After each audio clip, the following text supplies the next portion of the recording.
De la Voie lactée jusqu'à des régions situées à des milliards d'années-lumière, l'espace regorge d'objets vraiment étranges.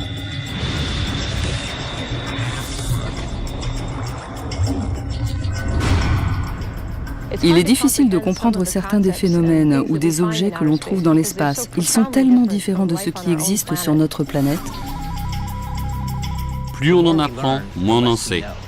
Il semble y avoir un nombre illimité d'objets étranges, et ils ne demandent qu'à être découverts. L'univers est plein d'objets et de phénomènes mystérieux que nous ne comprenons pas entièrement. Aussi étrange que cela puisse paraître, les astronomes ont découvert des nuages interstellaires qui, en réalité, sont remplis du même alcool que l'on trouve dans la bière. L'un des nuages les plus étranges est celui qui est rempli de molécules organiques, et surtout d'alcool éthylique. Il s'agit de celui que nous buvons. Et il est assez drôle de se dire que cela pourrait être une immense distillerie cosmique. Mais en réalité, c'est bien le cas. Les nuages moléculaires géants sont d'énormes complexes de gaz et de poussière. Certains font plus de 1000 fois la taille de notre système solaire. Leurs gros noyaux denses permettent la formation de molécules complexes, capables de produire un cocktail cosmique.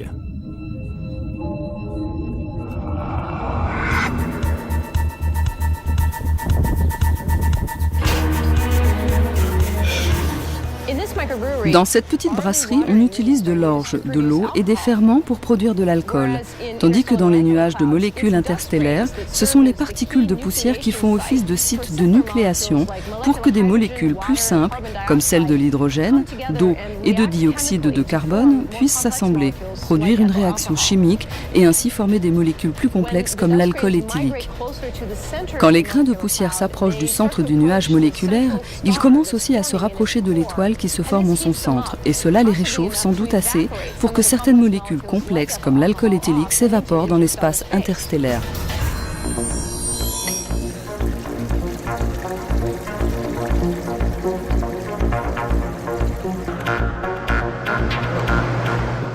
Merci.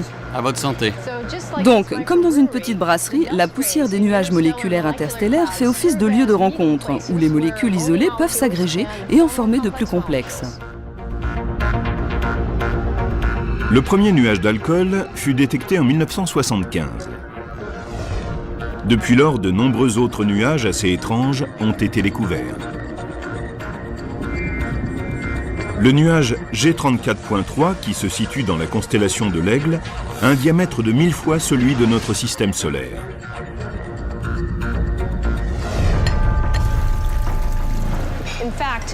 En fait, dans un de ces nuages appelé G34.3, il y a assez d'alcool pour fournir 300 000 bières par jour à chaque habitant de la Terre, au cours du prochain milliard d'années.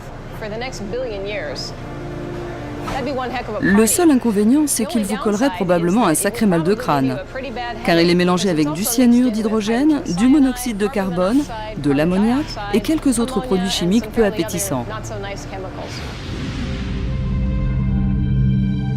Ils peuvent avoir l'air de nuages en état d'ébriété, dérivant sans but dans l'espace. Pourtant, aussi surprenant que cela puisse paraître, ces nuages forment des systèmes d'étoiles multiples, des planètes, et ils abritent peut-être même la vie. Aux limites extérieures de ces nuages, ces grains de poussière gelés ainsi que leurs molécules complexes restent intactes.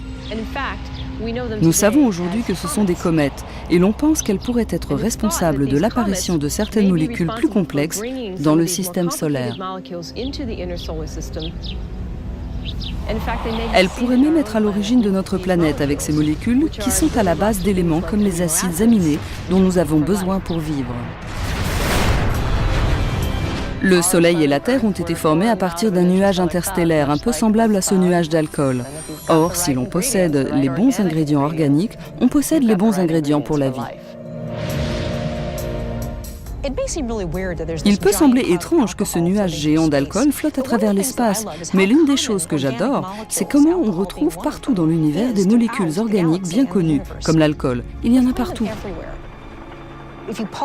Si l'on réduisait la Terre en poudre, on y trouverait un nuage interstellaire et tous les éléments chimiques qui nous constituent. Ces nuages, chargés d'alcool, pourraient avoir contribué à semer les graines de la vie sur Terre. Pourtant, aussi surprenant que cela paraisse, des formes de vie pourraient exister dans d'autres types de nuages vraiment bizarres.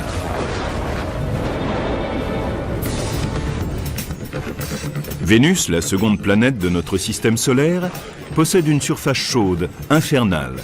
Et étrangement, ces nuages planent à environ 50 km d'altitude. On y relève des températures qui permettraient l'existence de formes de vie. Les températures sont à peu près les mêmes qu'à la surface de la Terre. La pression atmosphérique est également similaire. On pourrait donc supposer que si la vie existe sur Terre, elle pourrait également exister dans les mêmes conditions sur Vénus. Si la vie existe dans les nuages de Vénus, comment est-elle arrivée là au départ? L'atmosphère de Vénus est le produit de ce que l'on appelle un effet de serre. L'accumulation de dioxyde de carbone provoque une élévation de la température à la surface. S'il existait des océans d'eau à la surface de Vénus, ils seraient sans doute entrés en ébullition avant de s'évaporer dans l'espace. Ensuite, ils auraient probablement migré dans des couches plus hospitalières de l'atmosphère. La vie telle que nous la connaissons a besoin d'eau. Le nuage de Vénus en contient sous la forme d'acide sulfurique concentré. Sur Terre, les scientifiques ont découvert des organismes appelés extrémophiles qui prospèrent dans des liquides acides similaires, comme les sources thermales du parc national de Yellowstone. On a donc supposé que des organismes pourraient exister dans le nuage de Vénus. Ils pourraient même posséder des façons évoluées d'utiliser les ultraviolets, un peu comme les plantes se servent de la lumière visible dans la photosynthèse. On trouve un certain nombre d'éléments chimiques dans les nuages. Il y a du sulfure, de l'hydrogène et d'autres éléments nécessaires pour alimenter et maintenir la vie. Ils sont abondants à ces hauteurs. Il n'est donc pas inconcevable que la vie ait pu se développer dans les couches nuageuses de Vénus. L'une des méthodes pour savoir si des formes de vie ont pu exister dans les nuages de Vénus consiste à examiner ceux qui sont au-dessus de la Terre. Les expériences menées sur Terre, par exemple en capturant des particules de nuages pour les examiner en laboratoire, ont montré que de très petits organismes, comme des bactéries, peuvent survivre simplement en flottant dans l'atmosphère. Ils sont pris dans les courants ascendants et ensuite emportés par les vents. Ils peuvent sans doute survivre longtemps dans l'atmosphère. Et le même genre de choses pourrait se produire sur Vénus.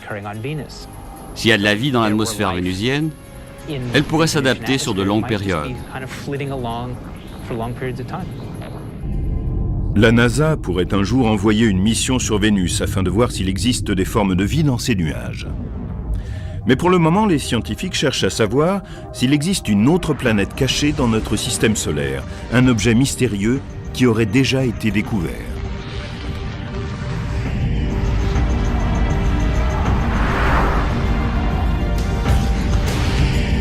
La planète X est une planète hypothétique qui pourrait se trouver derrière Neptune.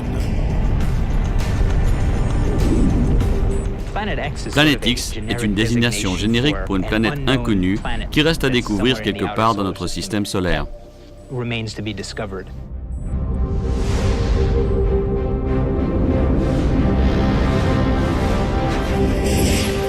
Les astronomes commencent à spéculer sur le fait qu'il pourrait y avoir une planète cachée dans la ceinture de Kuiper, un dépôt de roches gelées au-delà de l'orbite de Neptune.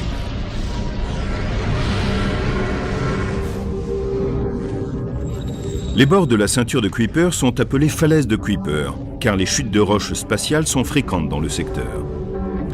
Ce phénomène pourrait être dû à la force gravitationnelle de Neptune, ou peut-être à une planète inconnue. Une hypothèse concernant la chute des objets dans la ceinture de Kuiper, qui est à environ 50 unités astronomiques, une UA équivalent à 149 598 000 km, c'est qu'il y a une planète qui se cache là-bas quelque part et qui pourrait les éjecter. Les scientifiques se demandent depuis des décennies combien de planètes abritent notre système solaire. Y a-t-il vraiment une planète X ? Au départ, quand on a découvert Pluton, elle a été elle aussi désignée comme planète X. Plus récemment, on a découvert dans la ceinture de Kuiper d'autres objets, comme Eris et Sedna par exemple. Et on leur a donné aussi le nom de planète X. Il reste à découvrir un très grand objet dans le système solaire extérieur. On pense toujours qu'une planète X ou une mystérieuse planète est cachée quelque part dans le système.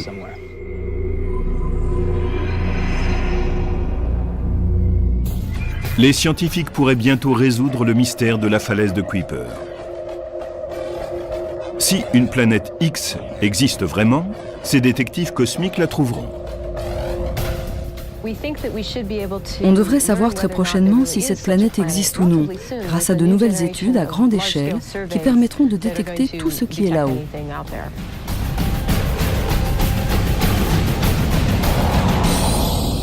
On ne sait pas encore si la planète X existe. Mais il y a d'autres planètes, loin dans l'espace, qui ont souvent été observées et qui font partie d'autres mondes.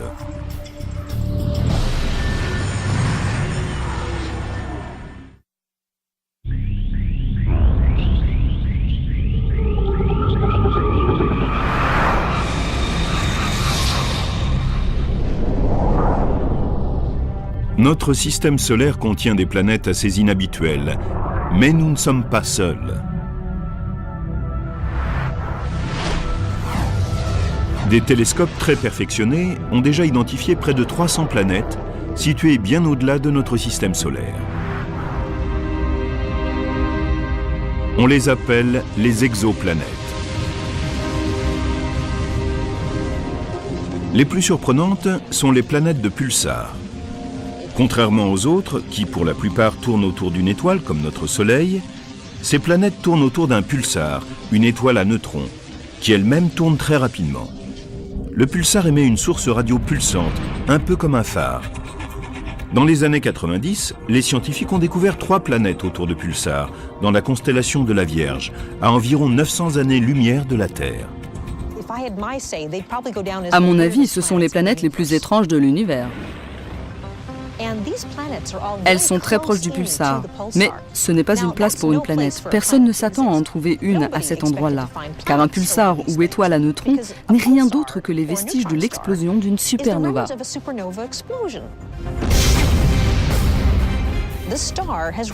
Cette étoile s'est déchirée en provoquant l'une des explosions les plus violentes de l'univers.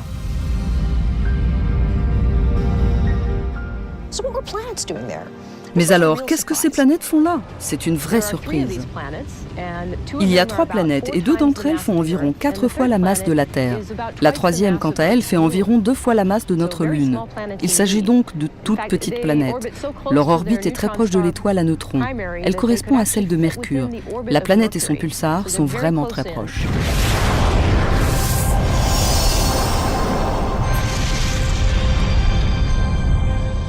Une question demeure. Comment ces planètes ont-elles survécu à l'explosion de la supernova? S'il arrivait la même chose à notre Soleil, les planètes du système solaire seraient entièrement désintégrées.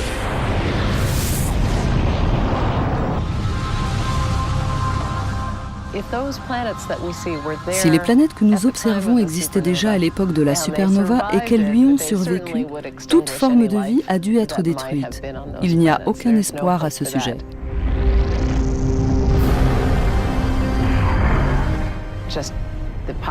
La puissance, l'énergie et les radiations d'une supernova suffisent à anéantir quoi que ce soit.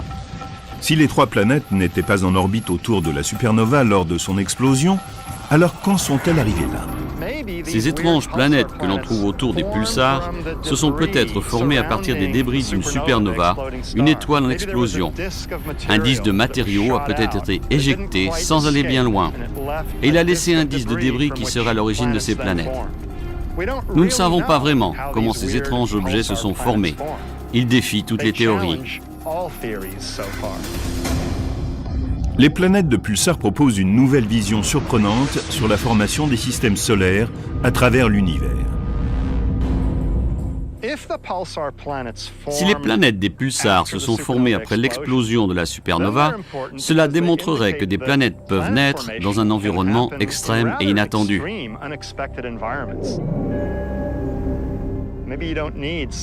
Un élément comme le gaz, qui est à l'origine de notre système planétaire, n'est peut-être pas indispensable. Ce serait vraiment surprenant.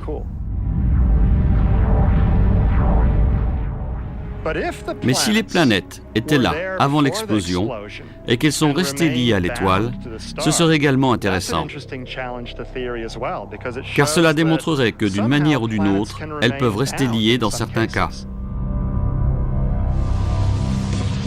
Les planètes des pulsars sont assez étranges, mais les pulsars eux aussi ont d'étranges orbites.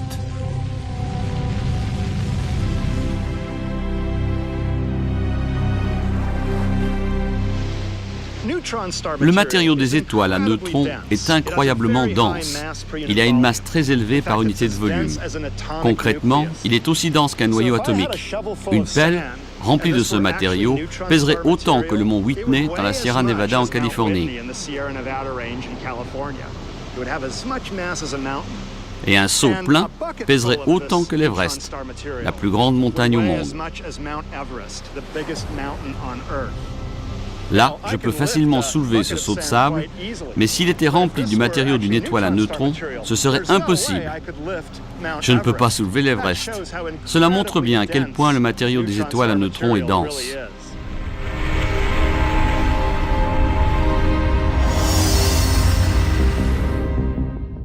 Il y a deux types d'étoiles à neutrons.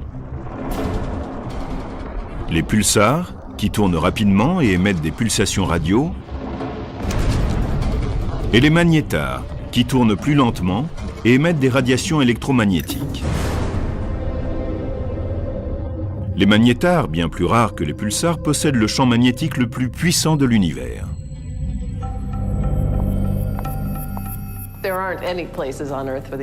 Il n'y a aucun endroit sur Terre où l'on puisse trouver un champ magnétique aussi puissant que celui des magnétars. On peut faire un parallèle avec le générateur de Tesla. Le générateur de courant alternatif de Tesla a été inventé par Nikola Tesla, qui essayait de trouver un moyen de fournir de l'électricité sans passer par des câbles, mais en la transmettant par les airs. Le générateur de Tesla montre une importante différence de voltage, environ 1 demi-million de volts, entre la boule du milieu et la cage qui l'entoure. Et c'est cet intervalle qui permet, quand les électrons traversent l'air, de libérer une quantité fantastique d'énergie visible dans ces étincelles. C'est un peu la même chose pour un magnétar. Il libère l'énergie que l'on voit dans les rayons gamma et les rayons X.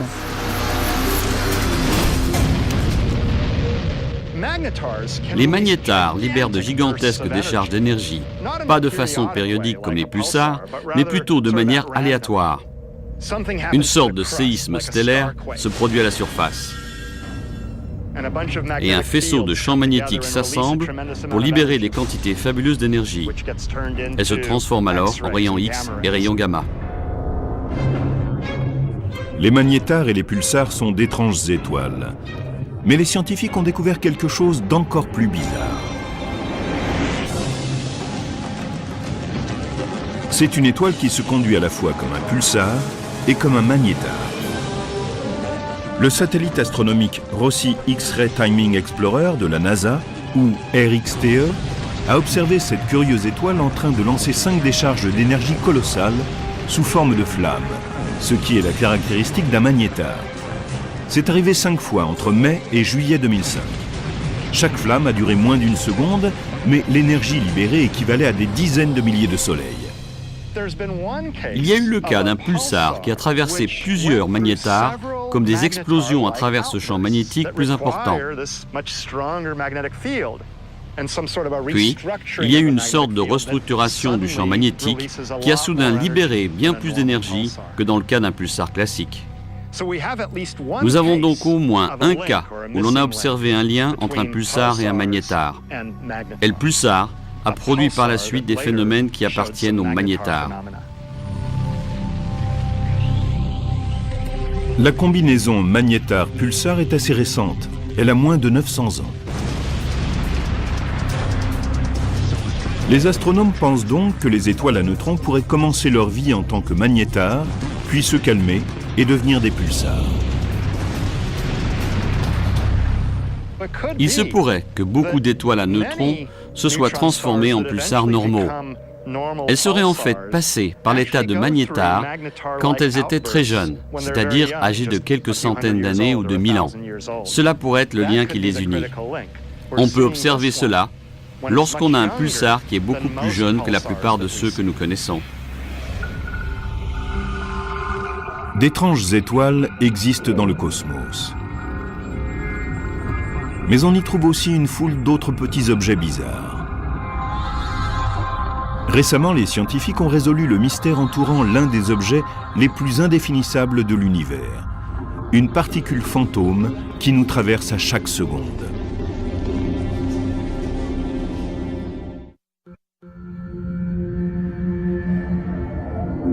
L'univers compte un nombre infini d'étoiles et de planètes particulières.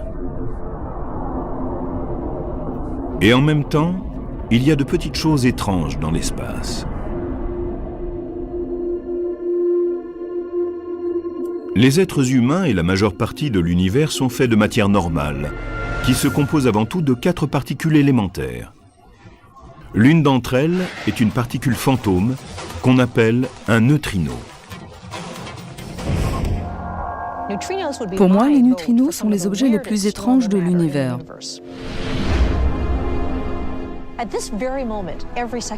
En ce moment même, 50 milliards de neutrinos provenant du Soleil traversent mon corps. Et il y en a d'autres qui viennent d'autres étoiles, de différentes directions, et qui traversent la Terre. Des milliards de ces objets nous traversent à chaque seconde, mais nous n'en avons pas conscience. Ils n'entrent absolument pas en interaction avec nous. Il existe une drôle de petite particule appelée neutrino. Cela signifie petit neutre en italien. Elle a une très faible masse. C'est une toute petite quantité de matière, presque rien. Mais elle a beaucoup d'énergie et se déplace quasiment à la vitesse de la lumière.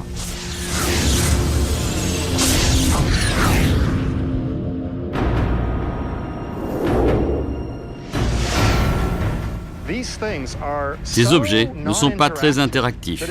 Mais si vous imaginez une plaque de plomb d'une largeur d'une année-lumière vers laquelle vous envoyez un rayon de neutrinos, la moitié d'entre eux passeront à travers elle en restant complètement indemnes.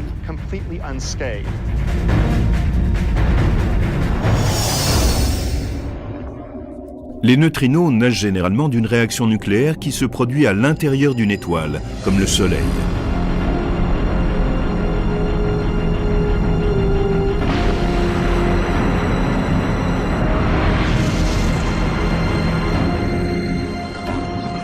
Environ 60 milliards de neutrinos solaires traversent l'ongle de notre pouce à chaque seconde.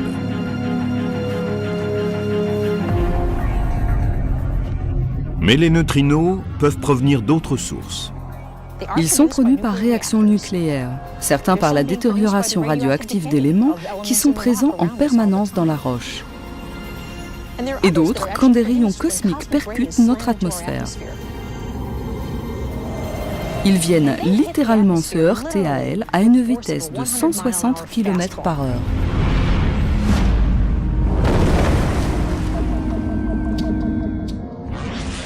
Un grand nombre de neutrinos ont été libérés dans l'univers immédiatement après le Big Bang, en même temps que d'autres particules et que la lumière.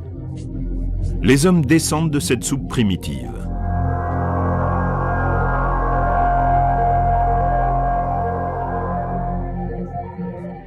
Les neutrinos sont de petits objets inhabituels. Mais il existe aussi de grands objets étranges.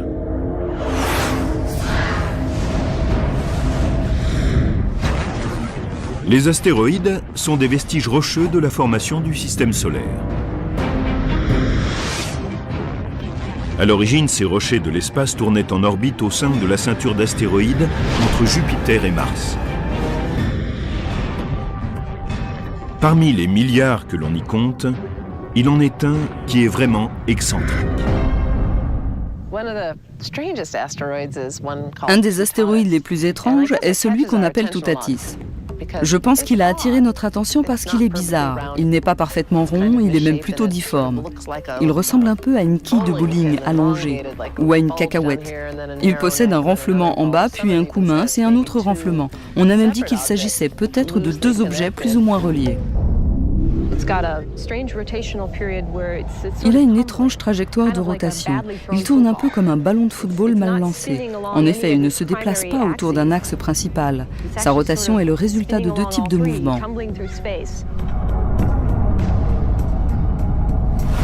Toutatis décrit une orbite elliptique qui le mène de la ceinture d'astéroïdes jusqu'à l'intérieur de l'orbite de la Terre. C'est un astéroïde qui croise la Terre, ce qui l'emmène dans une zone dangereuse. Il pourrait très bien nous frapper. En septembre 2004, Toutatis s'est approché d'un peu trop près. Il est arrivé à 1,5 million de kilomètres de la Terre, c'est-à-dire 4 fois la distance qui la sépare de la Lune. C'est très près pour un astéroïde. Étant donné sa taille, s'il venait à s'écraser sur la Terre, il ne serait guère ralenti par notre atmosphère. Il nous frapperait de plein fouet et ce serait très dévastateur.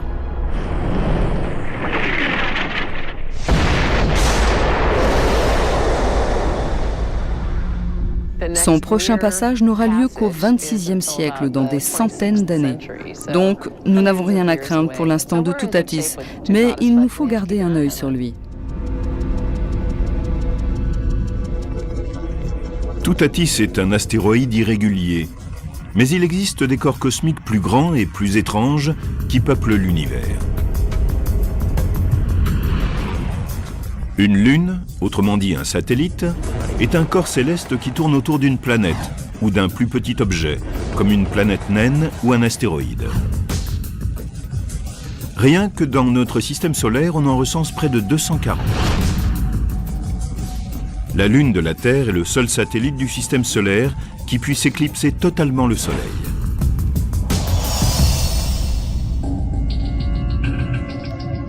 Mais une des lunes les plus curieuses appartient à une géante gazeuse du système solaire extérieur.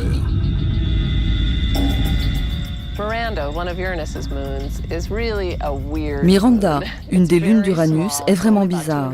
Elle est toute petite, elle ne fait que 466 km de large.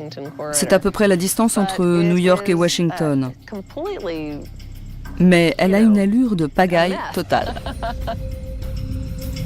Miranda a été appelée la lune Frankenstein de notre système solaire à cause de sa surface accidentée. À la surface, on trouve des canyons, des courants et des crevasses. On dirait qu'elle vient juste de traverser quelque chose de très violent. Elle ne mesure que 466 km de diamètre, mais ces canyons font 20 km de profondeur. En comparaison, le Grand Canyon mesure 466 km de long et ces canyons ne font qu'1,5 km environ. Ce qui fait de Miranda une des lunes les plus étranges du système solaire, c'est qu'elle a l'air d'avoir été assemblée à partir de morceaux abandonnés d'autres lunes ou planètes. Sa surface a une nature double. Vous avez certaines régions qui paraissent très plates et d'autres qui sont très mouvementées. Miranda est une énigme pour les astronomes. Ils ne savent pas exactement comment elle s'est formée.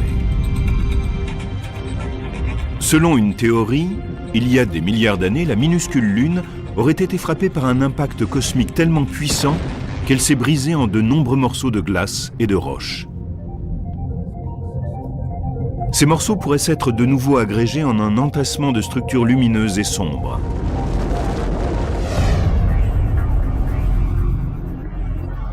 Mais selon d'autres théories, la surface de Miranda serait le résultat de mouvements. D'énormes tensions auraient poussé de grandes masses rocheuses au-delà de leurs limites.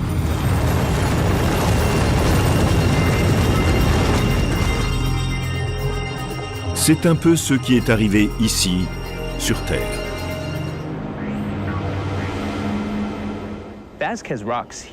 Ce que nous voyons ici à Vasquez Rocks, en Californie du Sud, est le résultat du choc de deux plaques tectoniques à la surface de la Terre. En poussant l'une vers l'autre, elles ont généré une très grande tension. Pour libérer cette tension, la surface se plie et se déforme. Et cela nous donne les formes spectaculaires que nous voyons ici. C'est une action similaire qui s'est produite à Miranda. Nous avons une tension intense à la surface qui provoque des plis et des déformations, et d'où naissent les pics et les escarpements que nous voyons là. Miranda est l'un des millions d'objets mystérieux qui composent la Voie lactée. Mais notre galaxie n'est pas la plus étrange de l'univers. Il en existe d'autres qui donnent un nouveau sens au mot étrange.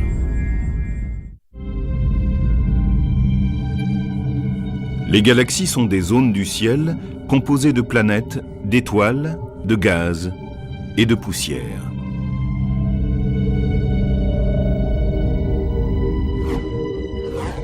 Il en existe au moins 100 milliards dans l'univers observable. Mais de nombreux astronomes pensent que les galaxies les plus étranges sont les galaxies ultralumineuses à infrarouge, appelées le plus souvent ULIRG. Quand on les observe à la lumière infrarouge, elles sont 100 fois plus brillantes que des galaxies normales. Elles font partie des plus lumineuses que compte l'univers. Dans les quantités phénoménales d'énergie libérées par ces galaxies ultralumineuses à infrarouge, il y a les restes d'énormes explosions d'étoiles en formation.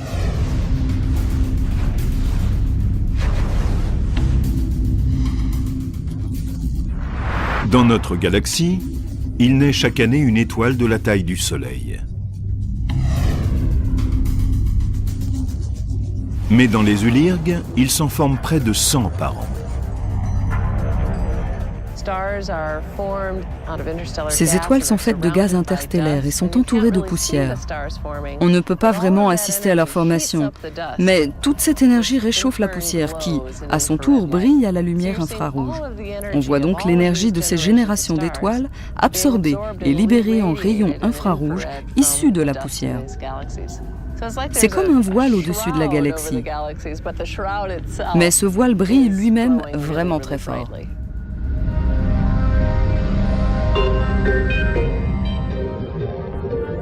Les ULIRG ont été découvertes pour la première fois au début des années 1980, quand le satellite astronomique à infrarouge, ou IRAS, a capté des galaxies très brillantes grâce aux infrarouges. Elles sont 1 milliard de fois plus puissantes que le Soleil. Une des ULIRG les plus lumineuses a été identifiée sous le nom de F15307 plus 3252. Elle est située à 7 milliards d'années-lumière de la Terre, dans la constellation du Bouvier. Les chiffres de ces appellations désignent les coordonnées de la galaxie dans le ciel, l'endroit où vous pouvez la trouver. Celle-ci est très brillante, assez lointaine, et c'est une découverte très passionnante, car on y trouve un grand nombre d'étoiles en formation. Et nous voudrions comprendre pourquoi. Comment cela se produit-il ? Qu'est-ce qui a produit cette énorme quantité d'étoiles en formation que nous voyons ? Selon une hypothèse, ces galaxies sont très actives parce qu'elles sont le produit soit d'une fusion, soit d'une collision ratée avec d'autres galaxies. Quand une galaxie passe près d'une autre ou la heurte, il peut y avoir compression d'une grande quantité de gaz et cela peut déclencher d'énormes vagues de formation d'étoiles. Cela peut canaliser le gaz de façon très efficace vers le trou noir central et dégager beaucoup de chaleur dans le disque d'accrétion. Aujourd'hui, c'est une région où les recherches sont toujours très actives. On cherche à comprendre exactement la raison de ce processus que l'on retrouve dans ces galaxies atypiques.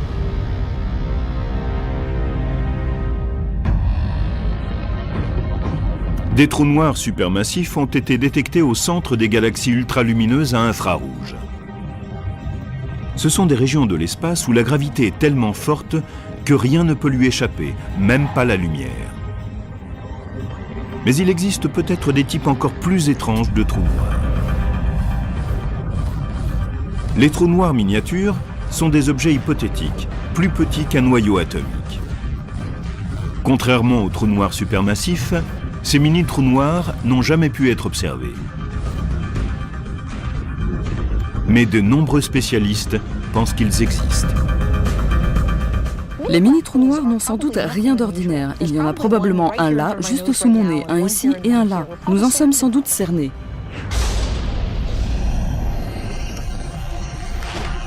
Les mini-trous noirs pourraient être des vestiges du Big Bang. L'explosion aurait créé des concentrations de matière qui ont formé des trous noirs trop petits pour être vus au microscope. Plus le trou noir est petit, plus vite il perd sa masse. Ainsi, si l'on a un petit trou noir de la masse d'une montagne, créé peu après le Big Bang aujourd'hui, 14 milliards d'années plus tard, il se sera tellement évaporé que la matière restante disparaîtra dans une explosion colossale.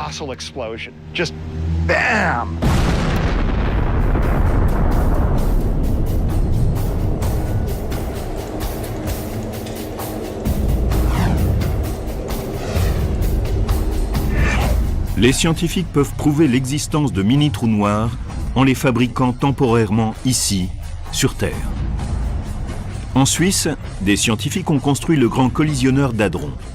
C'est un accélérateur de particules dont on espère qu'il peut faire entrer en collision des particules subatomiques.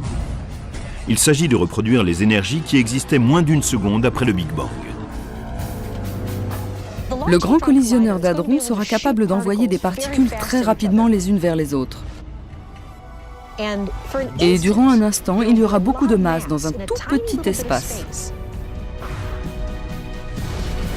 Et cela pourrait faire éclore de mini-trous noirs.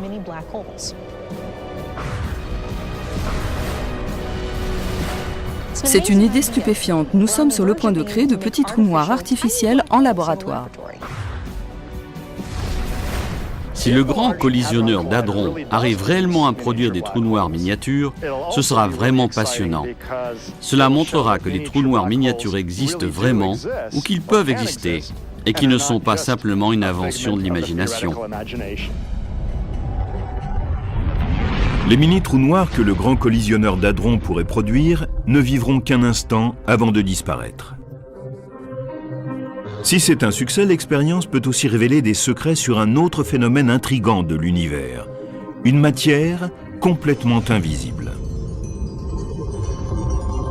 Pour trouver cette matière fantôme, les scientifiques n'ont pas eu à regarder plus loin que vers la Voie lactée.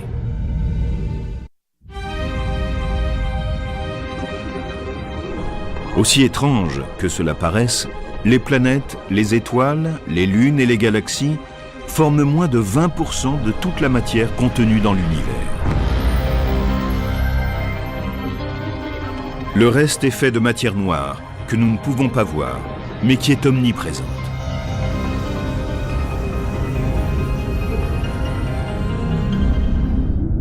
On a parlé pour la première fois de matière noire au début des années 1930.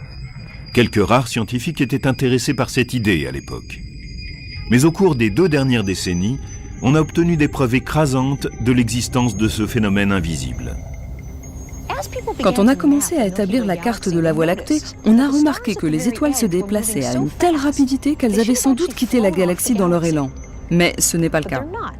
Elles ont été maintenues ensemble par un élément invisible qui augmente la force d'attraction de la galaxie qui lui donne plus de gravité.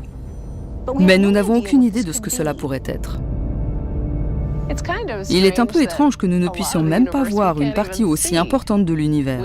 Nous avons détecté la matière noire parce qu'elle interagit de façon gravitationnelle avec la masse que nous voyons. Les galaxies tournent plus vite qu'elles le devraient, étant donné leur gravité calculée selon la masse de la matière qui les compose. Et si l'attraction gravitationnelle n'existait pas, le gaz chaud se disperserait. Nous savons donc qu'il y a plus de gravité que ce que nous pouvions attendre d'après la masse visible. C'est simplement à cause de ce qu'on appelle la matière noire.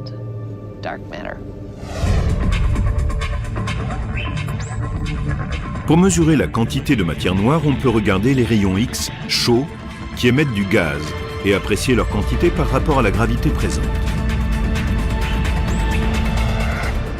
Une autre façon est d'observer ce qu'on appelle la lentille gravitationnelle.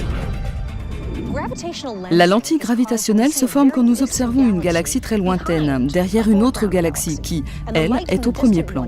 La lumière de celle qui est éloignée est déviée quand elle contourne la plus proche. L'idée, c'est que la déformation effectuée par une lentille est ici produite par l'espace même. C'est la gravité qui cause cette distorsion dans l'espace. On a ainsi remarqué que c'était ces galaxies déformées par la gravitation que nous percevions. Et quand nous avons évalué quelle masse devait se trouver en leur centre pour provoquer ces déformations, on a découvert qu'elles étaient 10 fois plus importantes que celles que nous pouvions voir. Nous étions donc en train d'observer un amas de matière noire. La matière noire constitue peut-être la majeure partie de la masse dans l'espace. Mais la plus grande partie de l'énergie contenue dans l'univers provient d'un autre phénomène invisible appelé l'énergie sombre. C'est une forme d'énergie théorique omniprésente et qui représente 70% de la masse et de l'énergie de l'univers. Le phénomène le plus incroyable est sans doute celui que nous comprenons le moins. C'est ce qu'on appelle l'énergie sombre. L'énergie sombre n'a pas grand-chose à voir avec la matière noire. C'est tout à fait différent et les mots sombre et noir ne font qu'indiquer que nous ignorons de quoi ils retournent. L'énergie sombre a été observée pour la première fois en 1998, quand on s'appuyait sur des étoiles très éloignées en train d'exploser pour déterminer à quelle distance se trouvaient des galaxies. Il s'est avéré qu'elles étaient plus loin qu'on ne s'y attendait, dans un univers qui était censé ralentir. Les astronomes en ont conclu que l'univers était dans une phase d'expansion plus rapide et que l'énergie sombre pouvait en être la cause. L'univers est rempli de cette énergie sombre répulsive. C'est une chose bizarre qui est à l'origine de l'accélération de l'expansion de l'univers. En effet, ça fait comme ça. Ça va de plus en plus vite. C'était un moment dingue quand on a découvert ça. On ne s'y attendait réellement pas. Il s'avère, en tout cas pour nous, que la plus grande partie de l'univers est faite d'énergie sombre, qui elle-même est noire. Elle ne brille pas, nous ne pouvons pas la voir, mais elle a pour effet d'accélérer l'expansion de l'univers. C'est une sorte d'antigravité. La matière et l'énergie normale ont tendance à ralentir la vitesse à laquelle les objets s'éloignent les uns des autres. Car les objets normaux s'influencent à cause de la force gravitationnelle. Mais l'énergie sombre, elle, paraît accélérer la vitesse à laquelle les objets s'éloignent les uns des autres. Selon une théorie, cette énergie sombre accélérera l'expansion de l'espace à un point tel que tout l'univers sera déchiré en lambeaux dans 50 milliards d'années. Si c'est le cas, non seulement les amas de galaxies seront mis en pièces, mais ensuite les galaxies elles-mêmes seront déchirées, quand les étoiles se détacheront les unes des autres. Puis le système solaire et les systèmes planétaires seront déchiquetés. Et encore plus tard, même les planètes seront détruites, ainsi que les humains. Et enfin, ce sera le tour des atomes et des particules subatomiques. L'univers est plein de choses bizarres et intéressantes. Mais l'objet le plus particulier est peut-être bien juste sous notre nez. Finalement, à mon avis, la chose la plus étrange dans l'univers, c'est la Terre. Quel endroit de folie quand on y pense. Voici une planète rocheuse située près d'une étoile, avec toute cette verdure qui prend la lumière du soleil et la transforme en nourriture. Mais d'autres personnes ne lui trouvent rien d'exceptionnel, parce qu'ils y vivent.